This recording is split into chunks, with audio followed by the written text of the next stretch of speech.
Embarque em uma jornada onde tecnologia e ética se cruzam. Como caçar sem se tornar o agressor? Essa é a realidade que agricultores americanos enfrentam ao lidar com aves invasoras. Em Minnesota, a cada amanhecer não vejo apenas o sol nascendo sobre vastos campos, mas sim uma guerra silenciosa. Não contra o clima, e sim contra a própria natureza, que ameaça destruir o trabalho de toda uma vida. Espécies como os estorninhos e os gansos do Canadá tornaram-se uma ameaça constante para agricultores. Os estorninhos sozinhos geram prejuízos de mais de 800 milhões de dólares ao ano, enquanto os gansos somam milhões em estragos a plantações e áreas agrícolas. Esses animais se adaptaram ao ambiente humano e se multiplicam rapidamente, criando um dilema: como enfrentar a invasão sem recorrer a práticas que transformem o homem no verdadeiro destruidor da natureza? A questão exige equilíbrio entre produtividade, ética e conservação.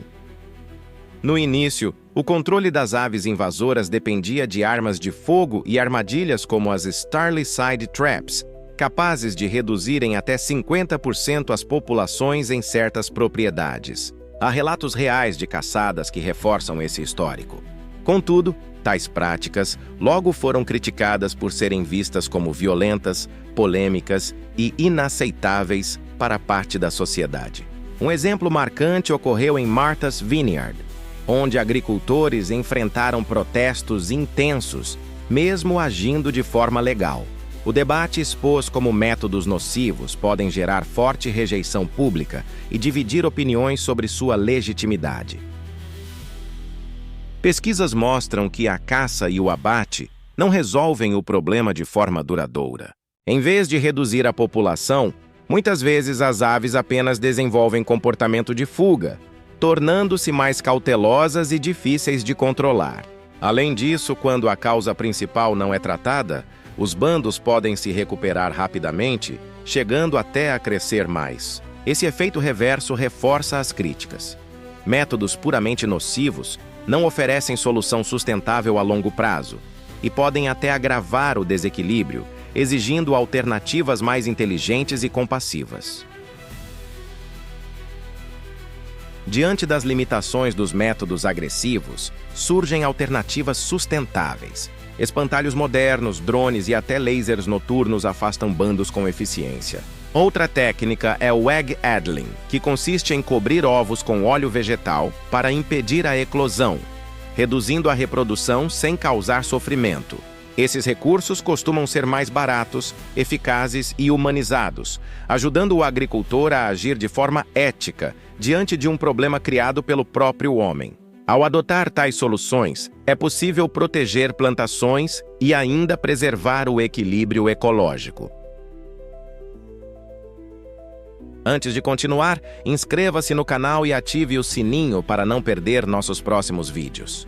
Quando falamos de caça em campo, pequenos detalhes fazem toda a diferença.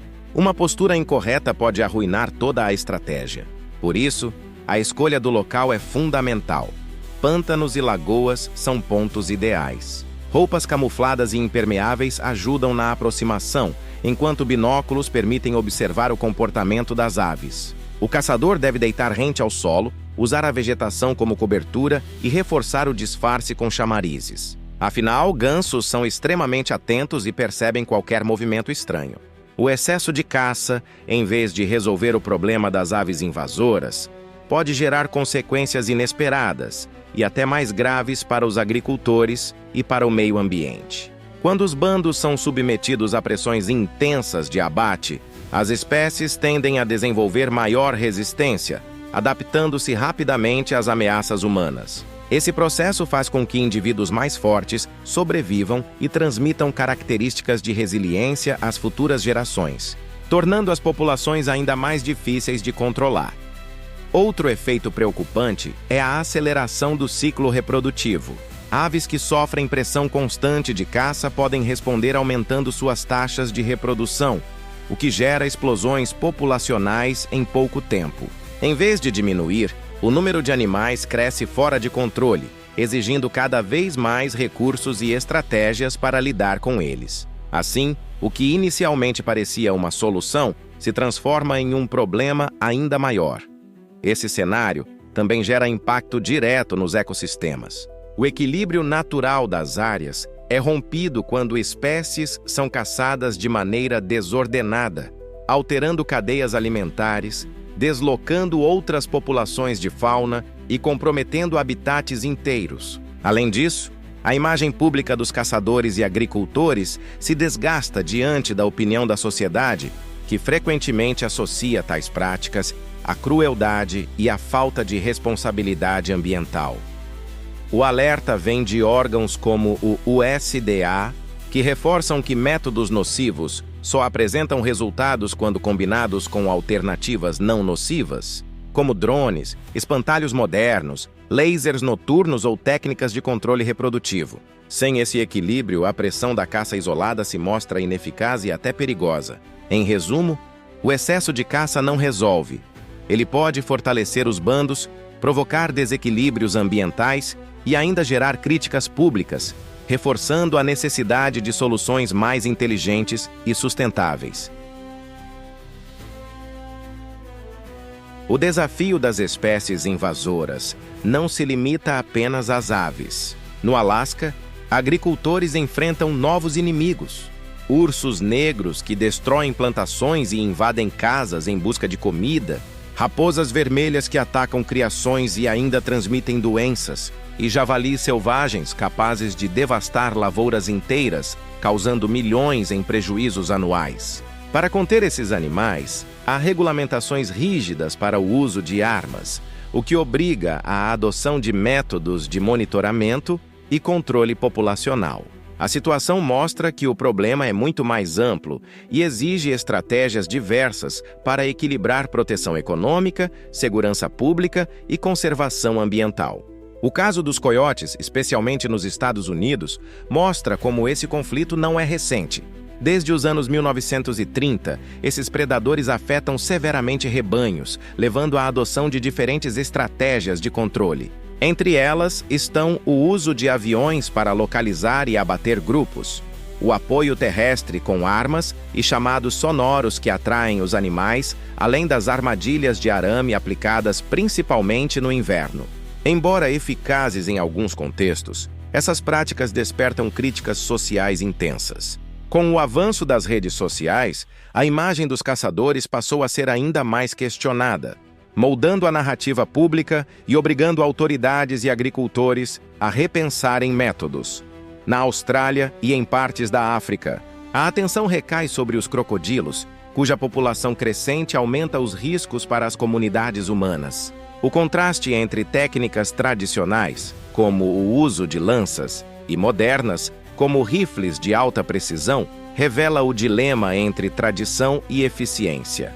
Regras rígidas, como licenças específicas, cotas limitadas e temporadas de caça, foram implementadas para evitar o colapso das populações. Além da segurança, há um aspecto social relevante.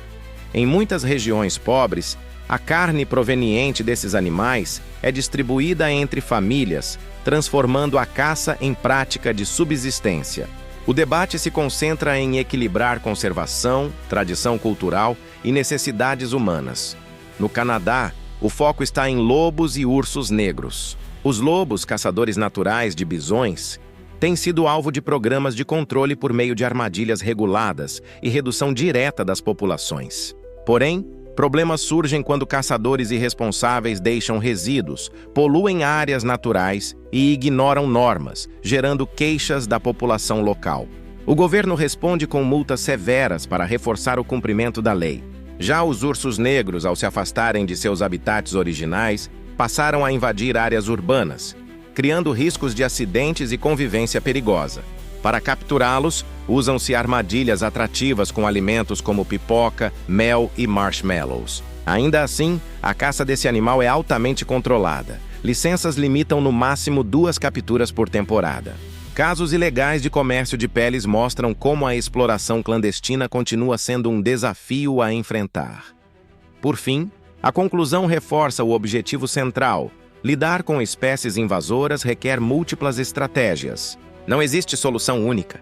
Métodos nocivos isolados são ineficazes e arriscados, enquanto alternativas não nocivas oferecem resultados mais sustentáveis e compassivos. A mensagem é clara: proteger plantações, animais domésticos e comunidades humanas depende de equilíbrio entre ciência, tradição e ética.